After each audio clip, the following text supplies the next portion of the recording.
Hey guys, welcome to an exciting edition of the Give Me Liberty podcast. We're broadcasting live from the National Religious Broadcasters Conference in Orlando, and I'm joined by my friend, the first guest, by the way, that I've had since we've been here, Albin Sadar, producer of the Eric Metaxas Show. Wow, yes, that's me, and here I am at NRB. I'm glad to be your first guest. I think that's exciting. Yeah, that's wow. Man, we're so honored, and let me just tell you that Hamster Homes, by the way, guys, if y'all haven't seen Hamster Homes children's book series, or 6 books, my kids absolutely love them. My youngest wants me to read them all the time.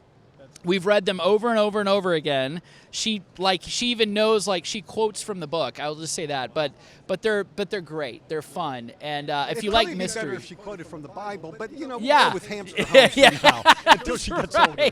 That's right. What kind of dad are you? Yeah, it's all good, folks. It's like the Bible in many ways. So Albin, you have a book though that is coming out, and it's a very serious work.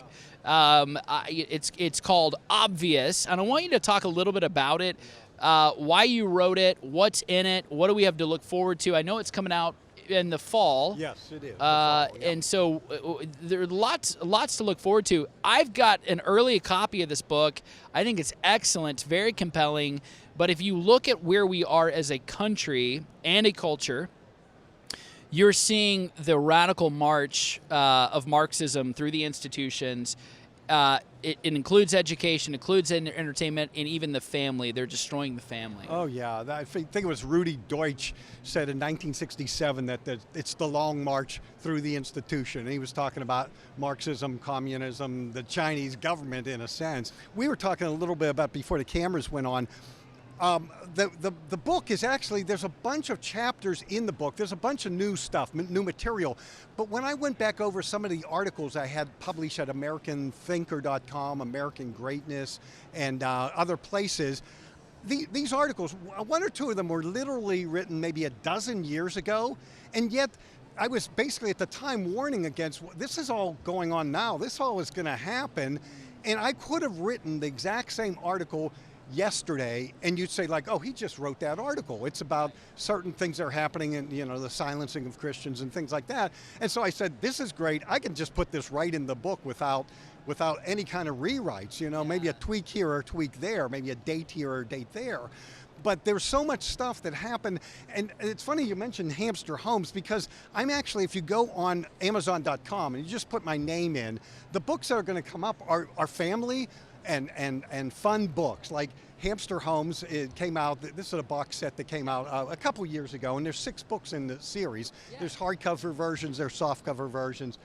But the first book I ever had published was a book in 1984. Oddly enough, and I'll get to that reason why it was 1984, or how that's significant, was Slycraft's Catalog of Stuff. Yeah. This is back when I actually had hair. Is that you in the photograph? That's me in the photograph. Holy I have hair on my head. Business. Yeah, that's Slycraft's Catalog of Stuff. I wrote it in 83, was published by Crown Publishing in 84. But there's a quote in this book that actually applies to today that I use in the new book, Obvious, that's coming out in the fall. 1984, folks, was on purpose, yeah, just by the way. Yeah, right. Right, oddly enough, because in 1984 I wrote this quote, "We solve problems that don't exist with solutions that don't work." And I wrote that in 84 as a joke thing, because these are funny products, like the Dober mask. It's a mask of a Doberman Pinscher. Yeah. You put it on the head of your cat or puppy so that when you go out, you got, first-rate protection in your home. So that's the Dober mask. But there are problems, that we don't, like I have a thing, a nail hopper, so when you clip your nails, they don't go flying everywhere. It goes right into a little bag, like a hopper on a lawnmower, right? And it goes right into there. But these are really problems that don't really exist, but we got a solution that doesn't really work, because the nails go flying. Totally agree. I mean, if you think about ESG, when you think about environmental social governance, if you think about the Green New Deal, and you think about all these things, and even how they were combating COVID-19. Listen, COVID-19 was real, but what was happening was we didn't know what it was, right, at the time. And so then they started to gaslight the population and started to report on the number of cases, not the number of deaths, but the number of cases. And then they tried to back in 2020 and 2021, anybody that died where they happened to have COVID, even if they died in a car accident. Right. You're crossing the street to get a COVID that's test. Right. Okay, that's right. COVID. That's COVID. I mean, it's just crazy how this was being reported, and the American public was largely lied to. The World Health Organization, CDC, and others. I'm not going to get into all of those things, but just the reality. Yes, the problems that don't exist with solutions that do not work. Right. And you go back to something out of 1984. That's literally how this regime even started in terms of a tyranny that was propagandizing constantly to a populace that didn't know the truth. Yeah, right? Exactly. They were feeding people. The other thing is, we all remember this. We're going to take 2 weeks to shut everything down, to take control, so that we're going to contain this thing in 2 weeks. Then it became 2 months. Then it became the end of the year. And then by then everybody was like, I guess I bought in for a penny, in for a pound. I'm in for all of it now. And that's what happened. And it's really sad, because I'm an older guy. I'm much older than you, and a lot of people are probably listening. And in my lifetime, I've never seen anything like this. We dealt with it. The problem is, I think the number one thing that people fear, the number one thing is the unknown. So if you can tell them, well, we know the unknown and it's bad, then you get afraid, because it's like, oh, somebody's up there ahead in the future, and they've come back and they told me they got this, metal suit on, and they must be from the future. They're telling me, you better shut things down. You better take, 3 or 4 booster shots. I used to tell, in fact, I was interviewed, I was at the train station coming into Manhattan one morning, and they had a big film crew out there because they were pushing another booster or something, and they asked me what my thoughts were, and I said, I got to tell you something. I got 42 boosters right now. I could touch you and I could heal you. That's how much I'm into this thing, baby. Just bring it on. Yeah. You had a joke with this stuff. It's sad. It's sad. Absolutely. It is ridiculous. So I right now, as the folks who might be listening regarding the book Obvious, who are you writing it to? Who needs to read this? I'm thinking a lot of moms and dads out there. I'm thinking grandma and grandpa, but I'm just saying, like, who specifically? Any skeptics that might want to look into this and say, hey, you know what? I hadn't thought of this before. Yeah, well, I got to tell you, one of the first editors on the book, it's from Post Hill Press. It'll be coming out again in the fall. When she read it, did the editing, tweak this, tweak that, the spelling mistakes, that kind of thing, which there weren't many. I'm very good at spelling. No, she said to me, you know what I like about it? She said, you take several very, very serious subjects and you kind of make them a little lighter, not make fun of them so much as to make them more palpable. Like, instead of yelling at somebody, you should be doing this, you should do this, it's almost like there's cartoons in the book, there are graphics, right. there are memes, there are all the things that are kind of popular today, and I try to do a lighthearted spin on this stuff, because part of the problem is that we're all hepped up, we're all like excited and angry and all that, and I try to just show with common sense. Now, I'm the producer of the Eric Metaxas show. I'm a sidekick. He's obviously a Yale graduate. I went to Clarion State College, and he's like up here when it comes to being a pundit in his pundency. And he, in a sense, so many pundits I think are so smart and put it in such smart terms that you say, like, wow, that's really great. But I don't think and I don't talk like that. See, I'm more of the common man, and so I do stuff that any ordinary person, you go into any ordinary family, college, high school, whatever kind of education they may have, whatever background, whatever age, they just say, like, it's obvious to me there's 2 sexes. There's a male and a female. I know that, but then sometimes you get the pundits going way up here and saying, well, we can consider this, and this, and 5,000 years ago we might have thought that, but now it's 5,000 years later, and 5 minutes ago we discovered there were 42, and so the pundits on the other side, but even on our side, I think sometimes maybe overthink a little and get above. I'm trying to really, really reach the common person. I'd like to think conservatives already know this. I like to think Christians already know this. But there are so many people that are in the middle of the road and they're just sitting there saying, like, wait a minute, this is not right. This is not true. And I'm trying in a very common man language, because I just don't write in the high stuff, the high ground. In a common person's language, I'm just trying to resonate with them. So that, in fact, I had a lawyer read over some of the chapters because I call out a few people. I try not to, but I call out a few people. And she said, and she's from Pittsburgh, and she's already actually moved down to the South, okay? But she's a highfalutin lawyer, but she has the common sense roots of the Western Pennsylvanian. She said, I'm already using some of your arguments in the book. And this was like 6 months ago when I first started writing the book, and she was approving of some of the things I was saying. She said, the way you say them are ways I can use to communicate the viewpoint. This is how I'm thinking, but I didn't have the words, and this is a lawyer, I didn't really have the common person words to say what I'm thinking. You said them, I can use your ideas, I can use some of your words and your phrases. Mm-hmm. And I sued her butt off. I'll tell you, you to steal my stuff. So this is a biblical principle too, and that is when you go to the Gospels, Jesus speaks often in parables, and he speaks in it's storytelling, and a lot of them were agricultural, and it could appeal to the common man. Sermon on the Mount was the greatest populist message of all time, right? I mean, people are literally sitting in the grass, and he's like, okay, now I'm going to point to some things, right? Salt, light, right? There's all these other. No man hides his light under the bushel, right? We need that, though, for these times, and I think in a way that can bring people together and understanding what the common threats are. Yeah. And one of the biggest questions we have on the Eric Metaxas show, we have a section called Ask Metaxas.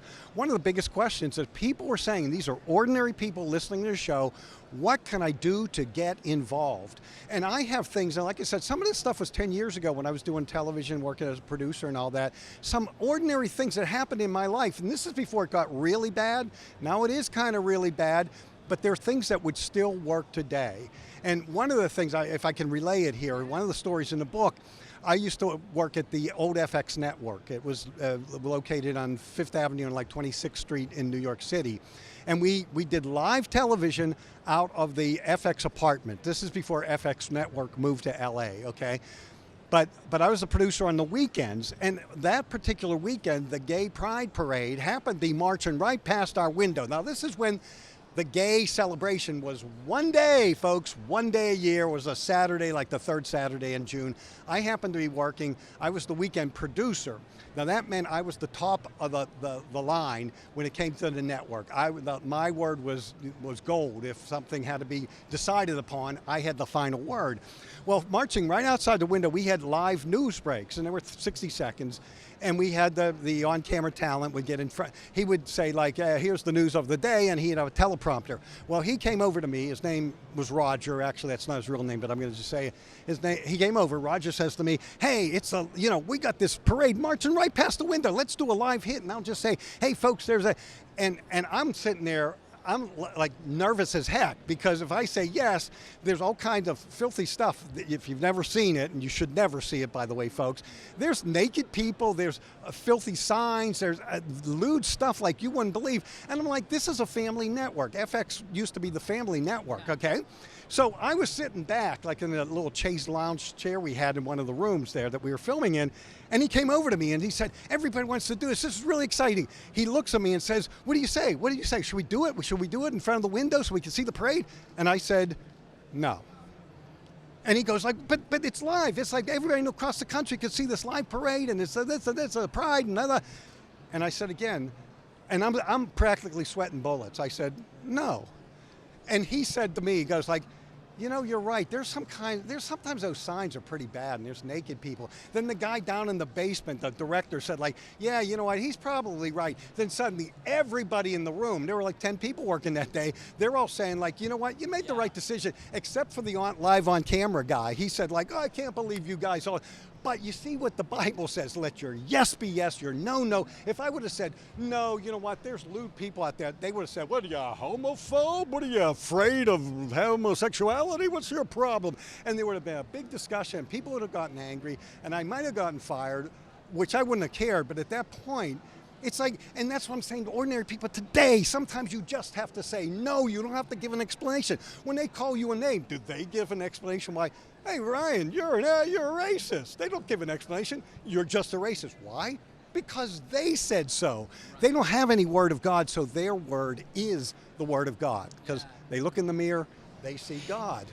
There's a leadership principle, and like you highlight it there, but when you are clear, oftentimes when people who are put in positions of leadership and in an organization, whether it be a church, whether it be a nonprofit, whether it be a for-profit business, whatever, and you have to make a decision, you can lead others to your decision too. And part of it is just being resolute, drawing a line and saying no. And what's interesting about that is other people will come around. I do believe that. And sometimes when we say, politics is downstream from culture, but then culture is also downstream from politics. It's a cyclical thing.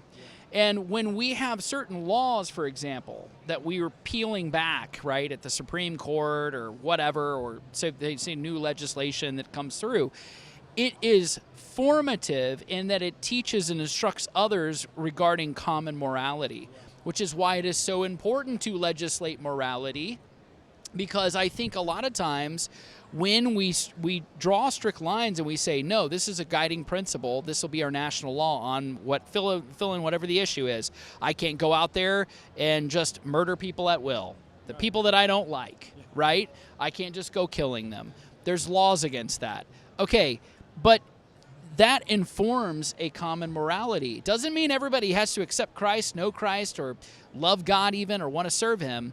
But it's interesting, when you said no, eventually other people come around the room like, yeah, I think he's right about that. Now, they're not the leaders, but you were in that moment. And I think that's so important to speak courage and strength into people who might be in those decision-making positions. And people have to know something about me. I'm really kind of a mild-mannered kind of guy. I am not somebody that goes out there looking for a conflict or a fight. My dad was a policeman. He was very much, and I say this almost with tears in my eyes, he was very much like Andy of Mayberry. He was one of these guys. There were 4 policemen in our town, Reserve Township, right outside of Pittsburgh. And he was a guy that went in there like to calm things down. He was a peaceful guy. So he was a peacemaker, and that's what we're supposed to be. So we're not supposed to say like, no, we're not going to shoot that. No, we're supposed to just say it like, and because nowadays things are obvious, and because things are common sense, when you say it, it will probably, and hopefully if the Holy Spirit is in you, maybe some of that will maybe wash off on other people, and they'll start to think like the guys in the control room and the guys on the floor shooting that day. It was like, I needed them. I needed them on my side. I couldn't, and if, and I could have, I could have said, yeah, what the heck, and think to myself like, nobody will see it, we'll get lucky, this or that, blah, blah, blah. I could make excuses, but I knew in my heart of hearts that this was my moment. I had a moment like that, and I had other moments, and some of them are shared in the book. And some of them are not. Some of them I'll be doing on shows like this because the book is coming out so many months from now that there's going to be all kinds of different things happening between now and then. Right. Yeah. And I love you. I love the question you had asked earlier, and so I do want to ask this question for folks who might be looking and thinking like, what can I do? How can I get involved? I'm a Christian. I'm seeing things being destroyed around me. Maybe I don't live in New York City. Maybe I live in LA. Maybe I live in Harris County, Texas, there where Houston is. Maybe I live in Orange County, Florida, right here where this is happening. Maybe I live, any number of places across the country. What can I do? I'm a mom. I'm a dad. Hey, I got a full-time job. I got a lot of things going on. How can I get involved to help change this country? Well, here's something. It almost, in a sense, it's almost easier now because, like the book title, Obvious, there's so many things that are obvious. Somebody just has to hear someone say it. One of the most brilliant things Eric has always said, and one of the questions that came in is like, what do you like best about working with Eric on the radio show? The first thing was, I said, the thing I like best is that I'm sitting next to a guy that's really, really smart and has great ideas and he just comes up with really terrific things. And it's like, I've got a front row seat. In fact, I'm sitting right next to this brilliant guy, right? One of the things he said that just blew me away, and he said it many times. I keep trying to remind him, even here at NRB, I said, Eric, remember this.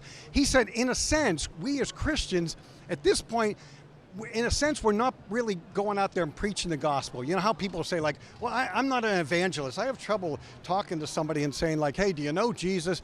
He said, what we're preaching at this point in history is reality. We are just opening people up to reality. And who is the ultimate reality? Who is the God of this earth that created us? That's ultimate reality. What he created is ultimate reality. And that ultimate reality opens us up when we realize that Jesus Christ, he redeemed the world. He made it all back to the way it should be, the way ultimate reality is. So when you just talk to some people about ultimate reality and all that, it'll probably lead to something like, wow, where'd you get those ideas? Like, well, you know, and you start to talk a little bit about Christianity. Well, do you believe in God? Do you believe there's someone that cares about us? And then you go from there. I mean, it's you talk about a non-starter, or no-brainer, or what, I don't know what it is at this point. That's right. But that's reality is what we're preaching now, which is the gospel. The gospel, reality, the ultimate truth is the gospel. Yeah, amen. Well, Albin, I appreciate you. I appreciate so much you coming on, giving your time to us, coming down to the Freedom Center, talking with us, and certainly this book. I want to encourage everybody, when it's out, the book is called Obvious, and obviously you can pick up Hamster Homes as well. Well, forget Slycraft. That's kind of out of print, but Hamster Homes. That's wonderful for kids. So really appreciate all that you do. God bless you, my friend. God bless you too, Ryan. Thank you.